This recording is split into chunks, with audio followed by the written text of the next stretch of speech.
Growing microgreens on a paper towel was a bad idea. I'm going to show you why in this video. Hey guys, it's Joe here from Hermit Garden with another video, this time on growing microgreens. So last week I decided to try something out that I've been reading online about microgreens. So apparently you can actually grow microgreens on a paper towel, but as you're going to find out, that's actually not such a great idea, especially for beginner microgreen growers. So there's a few reasons why you might want to grow microgreens on a paper towel. One is you don't want to deal with the soil. You don't want to have the risk of having some pests infest your soil and having a whole bunch of issues to deal with. Maybe you just want to have microgreens that are grown completely clean, no soil, no cleaning necessary. But I'm going to tell you right now, growing microgreens on a paper towel is probably not worth the effort. Not only did my research find that growing microgreens on paper towels is not optimal, but as you're going to see really soon, microgreens grown on paper towels just don't get you as great of the results as growing them on a growing medium like traditional soil. So I actually went ahead and tried this out myself. I got some microgreen seeds from a local gardening store and I tried to grow them on a paper towel, and I'm going to show you right now how that turned out for me. Alright, so we're here at my kitchen counter. First things first, I'm going to show you what kind of materials you're going to need to do this. So first thing, you're going to need to get some seeds. So I got this at my local gardening store. A lot of gardening stores and nurseries, they will sell these microgreen seeds. Preferably you'll get something that actually says microgreens on top. I think if you get something that says like broccoli seeds or cabbage seeds or radish seeds, those will probably work fine. Some of them will even give you instructions on the back, but for this video we're not going to follow the instructions and going to do things our own way. The second thing that you'll need is Learning Tableau 2019. Just kidding. You're just going to need something to add a little bit of weight on top of your seeds to allow them to germinate. And the reason why you want that is that you'll apply pressure to the seeds, kind of like simulating having the seeds buried in the ground. And what that will do is it'll allow the seeds to plant their roots, in our case paper towels, allowing them to absorb the moisture. Without the weights, it might still work, but you probably won't get as great of results just because the roots aren't going to be rooted in as well, and they're probably not going to grow as tall as you might like. The third thing that we'll need is a container. So you can just use a baking pan. You just need something to plant your seeds on. And the last thing you'll need, of course, is the paper towels. I think these store-bought paper towels that are pretty absorbent probably work fine for what we're doing here. Okay, so how this works is the paper towel is what your seeds are going to grow on. So first thing that we'll want to do is lay out the paper towels and kind of plan out the type of space we'll be using for the microgreens. For me, I'm just going to use half of this baking tray just because I didn't have anything else that could add weight to this. I just want something that'll fit kind of in the area of the size of this textbook that I have. What will work for me is just grabbing a couple squares of paper towels here. So that's what I'm going to do. And I'm just going to lay it out like that. And once you have that laid out, all planned out, then you're going to wet this paper towel, and that'll give your seeds some water to start sprouting and germinating. All right, so I've gone ahead and wet those paper towels. Now that we have that done, let's grab our seeds, open them up, and start spreading them. I'm just going to give you guys a peek. So that's what our seeds look like. So I think this particular bag is a mix of different types of seeds. If you're interested, you can take a look at some of the seeds that are in here. Looks like we got beet, cabbage, kohlrabi, pak choi, Swiss chard. Haven't heard of half of those, but we're going to go ahead and start sowing our seeds. And I'm going to do it roughly in the shape of the weight that I have available with me. So let's go ahead and do that.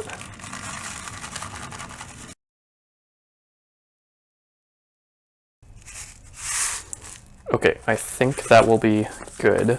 We're also gonna water them, give them a little bit of water. So I forgot to mention this when I listed the materials, but it might be helpful if you have a spray bottle. That'll probably work best.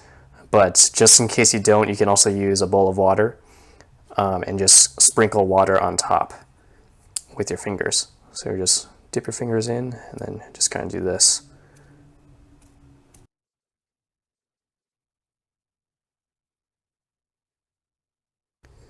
Okay, so I think that is good enough. I'm starting to see the paper towel starting to get saturated here, meaning that it's at the point where I think it won't hold water anymore.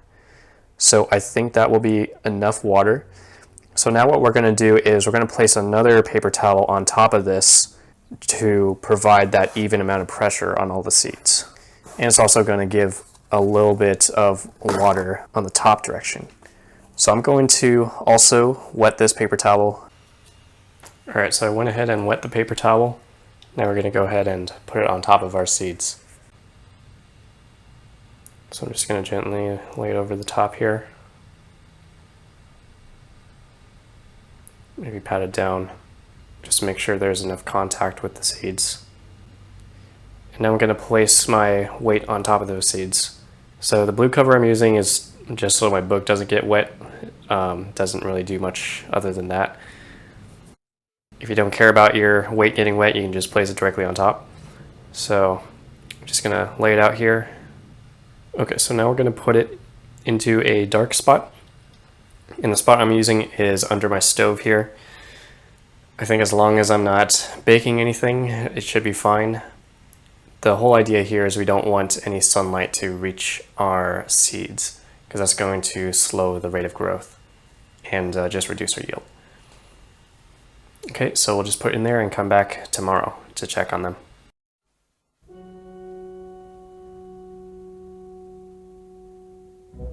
I think not too much has happened yet. Yeah, so you can't really see any activity.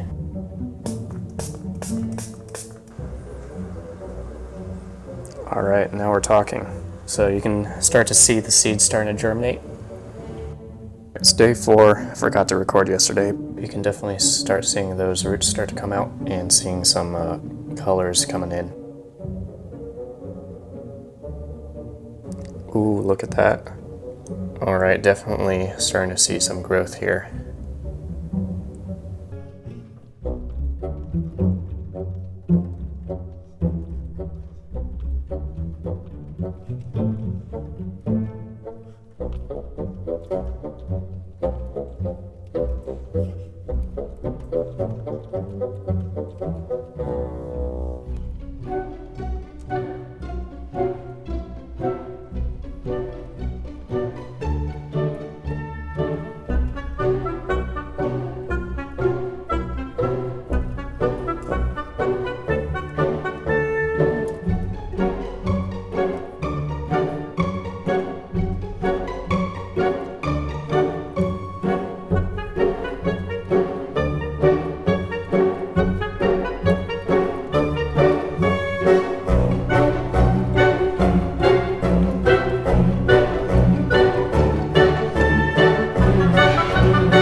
So as you saw in those clips, the microgreens didn't work out for me. I ended up having to throw away those microgreens because they just died off, I think. So there's a couple of mistakes that I think could have potentially gone wrong here.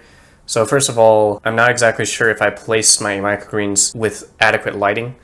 So in the beginning, I placed it in a kind of a shady area. There's like a tree outside my window that was maybe not giving it as much light as my microgreens would have wanted. And then I tried to correct that by moving it to a window where it'd get direct sunlight. But I think that actually burned up my microgreens and that didn't turn out so well. The second mistake that could have influenced my results here. So I live in Seattle, and just this past weekend we had a huge heat wave, record heat, hottest temperatures that we've ever seen here in Seattle.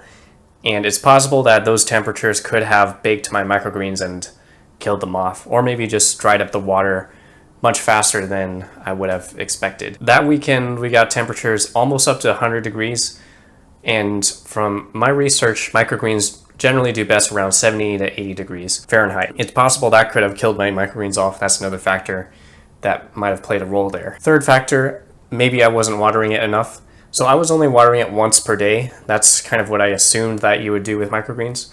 But it's possible that it could have dried out in between those waterings, especially with those high temperatures that we were experiencing in my area. And I think that could have caused my microgreens to kind of shrivel up and start to die out. With those three mistakes, if you factor those in on top of trying to grow my microgreens on a paper towel, that's probably what contributed to killing my microgreens off. I think if I had done this with traditional gardening soil or some kind of growing medium, my microgreens probably would have been fine, especially if I was giving them sufficient water. But on the plus side, I did see some roots start to grow through the paper towels. When I lifted it up to check underneath the paper towels, I saw that there were little threads of roots sticking through there.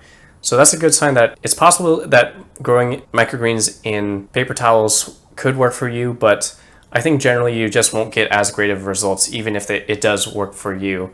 And there's a higher chance that things might not actually work out so well. So on top of the heat dehydrating my microgreens from the moisture I was giving it, I think the paper towels just don't really retain moisture as well as some kind of potting mix or growing medium, whatever you're going to use for your microgreens. I think if you pick something like coco coir or peat moss, that's generally going to work better at retaining that moisture as well as giving your microgreens additional nutrients to feed and grow off of. Using paper towels in general is just not going to give you as great of results, and you're probably better off sticking with a traditional route instead of trying to use those paper towels to grow. And that's pretty much it. Long story short, paper towels, probably not the best for microgreens. I recommend using traditional potting mix soil at the very least. If you learned something new, if you enjoyed that, make sure to leave a like and consider subscribing. But other than that, I'll see you in the next video. Bye.